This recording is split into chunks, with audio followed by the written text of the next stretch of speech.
Jai Guru. I am Pooja, Assistant Professor in Yogda Satsang Mahavidyalaya. Hello students. In today's video class, I will explain you all on the topic risk and its types, यानी जोखिम क्या है और इसके प्रकार क्या हैं.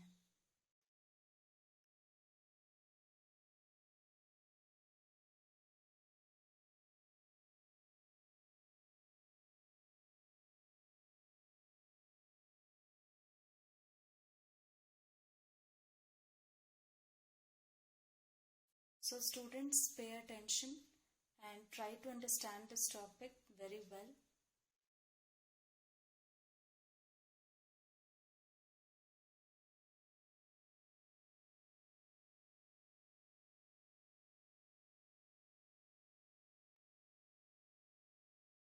Let's start. What is risk? Risk is defined as a situation where the possibility of happening or non-happening of an event can be quantified and measured. तो रिस्क एक ऐसा सिचुएशन है जहां किसी भी पर्टिकुलर इवेंट के होने या ना होने के पॉसिबिलिटी को इजीली मेजर किया जा सकता है. Clear? Again I repeat, risk क्या है? रिस्क एक ऐसा सिचुएशन है जहां किसी भी पर्टिकुलर इवेंट के होने या ना होने के पॉसिबिलिटी को इजीली मेजर किया जा सकता है. ठीक है. रिस्क आपका दो टाइप्स का है. There are two types of risk.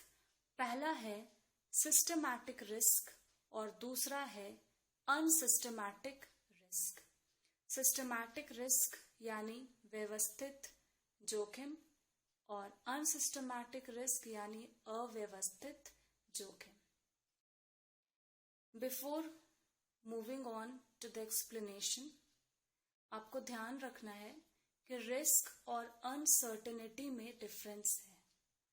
Risk में क्या है कि कोई भी पर्टिकुलर इवेंट के होने या ना होने के चांसेस को इजीली मेजर किया जा सकता है कि हाँ ये पर्टिकुलर इवेंट होता है या नहीं होता है, तो इससे पर्टिकुलर लॉस क्या है और उस लॉस को हम माप सकते हैं. लेकिन अनसर्टेनिटी में क्या है कि वो बिल्कुल अनप्रिडिक्टेबल है. वो हम मेजर नहीं कर सकते हैं कि इससे क्या लॉस, वो पर्टिकुलर इवेंट होने या ना होने से क्या लॉस होगा. ठीक है. It's uncertain. क्लियर है? So you should be very clear that there is a difference between risk and uncertainty. ठीक है. Now let's move on to the explanation. Systematic risk क्या होता है, यानी व्यवस्थित जोखिम से हम क्या समझते हैं. Systematic risk is a risk which arises out of external and uncontrollable factors which are not specific to a security or industry to which such security belongs. कहता है सिस्टमैटिक रिस्क वो रिस्क है जो एक्सटर्नल फैक्टर के arise होने से होता है. अब क्वेश्चन आता है एक्सटर्नल फैक्टर क्या होता है. एक्सटर्नल फैक्टर ऐसा फैक्टर होता है जो इंडस्ट्री से रिलेटेड ना हो. ठीक है. जिसपे किसी भी तरह का कंट्रोल नहीं है. ठीक है. जैसे फॉर एग्जाम्पल अभी का जो प्रेजेंट सिचुएशन है आपका कोविड-19 जो हम लोग सब फेस कर रहे हैं, कोरोना केस. ठीक है. तो ये क्या है? एक्सटर्नल फैक्टर है. ठीक है. तो इससे जो रिस्क अराइज हो रहा है वो कैसा रिस्क है? Systematic risk. जो सारे इंडस्ट्रीज को, सारे सेक्टर्स को ये रिस्क फेस करना पड़ रहा है due to this external factor COVID. ठीक है. सिस्टमैटिक रिस्क के और कौन कौन से एक्सटर्नल फैक्टर्स हो सकते हैं? Let's see. Systematic risk arise due to external factor such as money supply, inflation, recession, political factors etcetera. फिर क्वेश्चन आता है सिस्टमैटिक रिस्क कैसे अराइज होते हैं. अभी मैंने बताया एक्सटर्नल फैक्टर्स के कारण. जिसपे कंट्रोल नहीं है, ठीक है, इट्स अनकंट्रोलेबल। और वो फैक्टर्स क्या क्या है आपका, इन्फ्लेशन, महंगाई, रिसेशन आ जाए, या कुछ पॉलिटिकल इश्यूज अगर होता है, कुछ भी सपोज वॉर हो जाता है कंट्रीज के बीच, या कोई भी कुछ ऐसा कॉज है, तो इससे क्या है, सारे इंडस्ट्रीज को सफर करना पड़ता है, रिस्क बियर करना पड़ता है, and that risk is called systematic risk, ठीक है। No investor can avoid or eliminate this risk whatever diversification may be resorted to, ठीक है। कहता है कि कोई भी इन्वेस्टर इस रिस्क को अवॉइड या एलिमिनेट नहीं कर सकता है, ठीक है। सपोज कि एक इन्वेस्टर रिलायंस कंपनी में एक पर्टिकुलर सिक्योरिटीज में पैसा इन्वेस्ट किया है, ठीक है, और अभी सपोज जो अभी प्रेजेंट केस है कोविड-19 केस, ये एक्सटर्नल फैक्टर है, तो इसके कारण सारे सेक्टर्स को, सारे इंडस्ट्रीज को सिस्टमैटिक रिस्क बियर करना पड़ रहा है। तो क्या इन्वेस्टर रिलायंस कंपनी से अपने पैसे को, अपने सिक्योरिटीज को बेच के अगर वो विप्रो कंपनी या कोई भी पर्टिकुलर इंडस्ट्री में अपने पैसे को इन्वेस्ट कर देता है, तो क्या वो सिस्टमैटिक रिस्क को एलिमिनेट कर देगा? क्या वो इस रिस्क को अवॉइड कर सकता है? नो, ठीक है, क्योंकि ये रिस्क सारे इंडस्ट्रीज फेस कर रहे हैं, ठीक है। तो इसलिए सिस्टमैटिक रिस्क जो है इन्वेस्टर एलिमिनेट नहीं कर सकता है, जो भी डाइवर्सिफिकेशन वो कर ले। एंड नेक्स्ट है आपका systematic risk is also called non diversifiable risk, ठीक है। सिस्टमैटिक रिस्क को हम नॉन डाइवर्सिफाइबल रिस्क भी बोलते हैं, क्योंकि अगर इन्वेस्टर अपने पैसे को 4 पोर्टफोलियोज, 4 डिफरेंट इंडस्ट्री में अगर बेच के वो 4 इंडस्ट्रीज में पैसा लगा भी दे, तो भी वो इस रिस्क को अवॉइड नहीं कर सकता है, ठीक है। Now let's move on to unsystematic risk, यानी अव्यवस्थित जोखिम, जो जस्ट ऑपोजिट है आपका सिस्टमैटिक रिस्क से, ठीक है। Unsystematic risk are risk that arise from known and controllable factors. तो अनसिस्टमैटिक रिस्क आपका इंटरनल फैक्टर्स के कारण अराइज होता है, ठीक है, और वही आपका सिस्टमैटिक रिस्क जो था वो एक्सटर्नल फैक्टर्स के कारण अराइज होता था, मतलब इंडस्ट्री से बाहर, ठीक है, इंडस्ट्री से रिलेटेड फैक्टर्स के कारण नहीं, यानी एक्सटर्नल फैक्टर्स के कारण।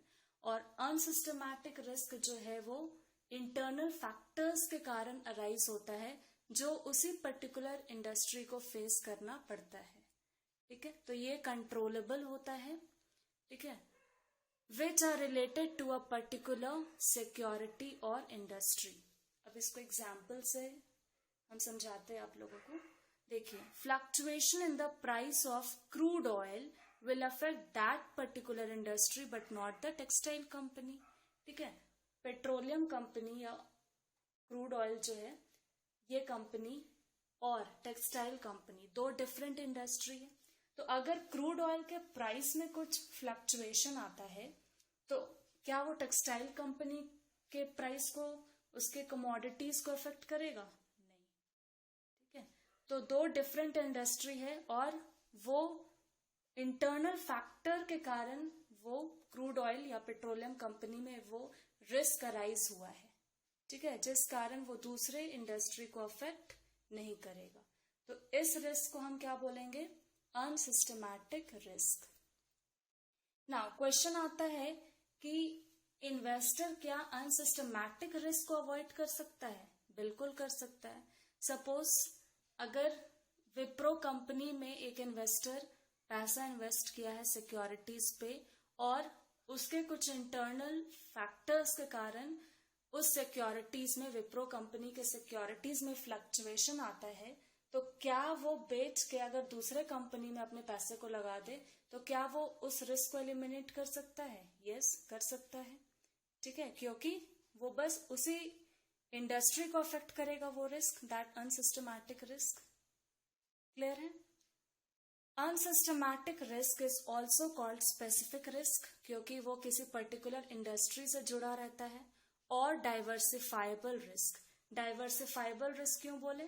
क्योंकि इस रिस्क को इन्वेस्टर जो है अवॉइड या एलिमिनेट कर सकता है, दूसरे इंडस्ट्री में पैसे को वो लगा दे जहां रिस्क नहीं है। ठीक है? This risk can be eliminated bye diversification of portfolio. Very simple. I hope student you have understood very well in types of risk. Let's summarize. Types of risk में हम लोग ने क्या पढ़ा? दो तरह का रिस्क होता है, व्यवस्थित जोखिम या सिस्टमैटिक रिस्क, और अव्यवस्थित जोखिम यानी अनसिस्टमैटिक रिस्क। ठीक है? सिस्टमैटिक रिस्क जो है वो आपके सारे इंडस्ट्रीज को अफेक्ट करता है, और अनसिस्टमैटिक रिस्क जो है वो बस किसी पर्टिकुलर इंडस्ट्री को ही अफेक्ट करेगा। सिस्टमैटिक रिस्क जो है वो एक्सटर्नल फैक्टर्स के कारण अराइज होता है जो अनकंट्रोलेबल है, और अनसिस्टमैटिक रिस्क जो है वो इंटरनल फैक्टर्स किसी पर्टिकुलर इंडस्ट्री से ही रिलेटेड रहता है जो और दूसरे इंडस्ट्री को अफेक्ट नहीं करेगा। It's controllable factor. ठीक है? फिर है आपका सिस्टमैटिक रिस्क को नॉन डाइवर्सिफाइबल रिस्क भी बोला जाता है, क्योंकि इन्वेस्टर जो है इस रिस्क को एलिमिनेट अवॉइड नहीं कर सकते हैं। और आपका अनसिस्टमैटिक रिस्क जो है वो उसका दूसरा नाम क्या है? डाइवर्सिफाइबल रिस्क या स्पेसिफिक रिस्क।